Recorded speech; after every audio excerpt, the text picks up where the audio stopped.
signals once you go down. You must be crazy if you think that I'ma slow down. Don't wanna hear it talking shit, fuck the drama. तुम्हारे नहीं बना रहा हूँ मैं। Mr. Whip, whip, whip, get the gun down. Dropping bodies in the place till the sun's out. Can't fuck with this, don't even try. Cause when the bullets fly, I'm the last one to die.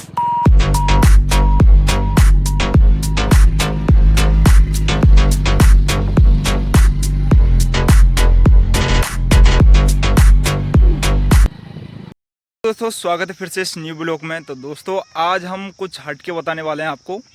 इधर से जो जंगल है, जंगल के बीच में जो गड्ढे नुमा संरचना बना रखी है, उसमें विभिन्न प्रकार के प्लांट रोपते हैं। और बरसात का मौसम है तो अभी हम जंगल में आए हुए हैं जो कि नर्सरी एरिया में आता है। और इसमें विभिन्न प्रकार के जो प्लांट हैं उनसे इंट्रो करवाएंगे आपका। और इस एरिया को क्यों खुदाई करते हैं, किस संरक्षण के अंतर्गत आता है, ये किस अभियान के अंतर्गत आता है, उसके बारे में हम आपको डिटेल से बताएंगे अभी। गाइस जो आप गड्ढे दिखाई दे रहे हैं, ये इसमें प्लांट वगैरह रोपा जाता है। और इसका जो मेनली कारण है वो मृदा संरक्षण को रोकने के लिए है। सॉइल एरोजन जो होती है रेन के द्वारा, उसको रोकने का मुख्य कारण है। जैसे कि बरसात का पानी ढलान के आएगा तो ये रुक जाएगा। और ये हमारे सामने जो खड़े हुए हैं ये फॉरेस्ट ऑफिसर हैं, विनोद जी सर। और इनके साथ हम आए हुए हैं यहाँ पे। नर्सरी इनके एरिया में आता है। और इधर से देख लीजिए जो बड़े बड़े आपको जो टीले वगैरह दिखाई दे रहे हैं मिट्टी के, इनकी जो कटाव को रोकने के लिए यहाँ पे ये छोटे छोटे गड्ढे बनाए हुए हैं।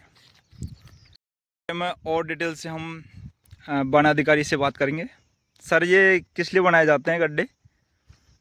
ये गड्ढे एक्चुअली जल संरक्षण के लिए बनाए जाते हैं। जल संरक्षण के साथ साथ में इसमें मृदा संरक्षण का भी कार्य होता है। मेनली तो ये ट्रेंचें खोदी जाती हैं, ये 3 टाइप की होती हैं। एक SGT, दूसरी CCT और एक होती है डीप CCT। ये स्ट्रक्चर जो आपको दिख रही है ये है SGT, यानी स्ट्रगल्ड ट्रेंच है। ये जिगजैग टाइप में होती हैं। मेनली इनका काम है जैसे जहाँ पर हाई स्लोप हो वहाँ पर इनकी कंस्ट्रक्शन की जाती है। और पानी एक साथ ज़्यादा तीव्र ढलान से जो टूटता है वो आगे जाके कहीं खड्डा ना कर दे, उस पानी को कंजर्वेशन, उस पानी का संरक्षण करने के लिए इन स्ट्रक्चरों को बनाया जाता है। अब देखिए ये 2 स्ट्रक्चर आपको दिख रही हैं, ये SGT हैं दोनों। इनके बीच में जस्ट ये तीसरी स्ट्रक्चर दिख रही है। इन दोनों में पानी आएगा। इन दोनों को फ्लो कंप्लीट होने के बाद जो इनका एक्स्ट्रा वाटर है वो जाएगा तो तीसरी SGT में चला जाएगा।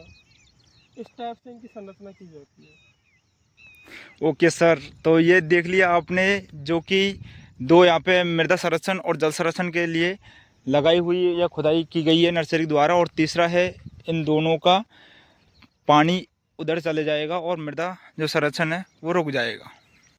दोस्तों ये जो आपको दिखाई दे रहा है ये है भेड़ पालन, जो कि यहाँ की जो आदिवासी एरिया है उनके द्वारा किया जाता है। और ये घर पे इनको जो चारागाह है उनकी उपलब्धता नहीं हो पाती है। तो इधर से देख लीजिए जो कि हमारे रोग प्रतिरोधी जो नस्ल हैं भेड़ की, जैसे कि मारवाड़ी है। मारवाड़ी आपको दिखाई दे रही होगी, एक ब्लैक जो मुंह दिखाई दे रहा है आपको और पैर भी दिखाई दे रहे हैं, ये मारवाड़ी नस्ल के अंतर्गत आती है। ये विभिन्न प्रकार की जो रोग प्रतिरोधी नस्ल हैं वो हैं। और यहाँ नर्सरी में चारागाह जो चारा है वो उपलब्ध हो चुका है बरसात के कारण। अभी मानसूनी बरसात लगभग 2-3 हो चुकी हैं, 15 जून से और 21 जून के मध्य। और आपको जो हमारा जो एरिया का जो पानी स्टोर होता है या वाटर हार्वेस्टिंग बोलते हैं जिसको, वो आपको सामने दिखाई दे रहा होगा। ये एक जल बांध है जिसको जगर बांध के नाम से भी जाना जाता है। और इधर का जो भूमध्य जो एरिया है वो लगभग पहाड़ी अरावली पर्वत श्रृंखला से घिरी हुई है, यहाँ की जो चोटी है।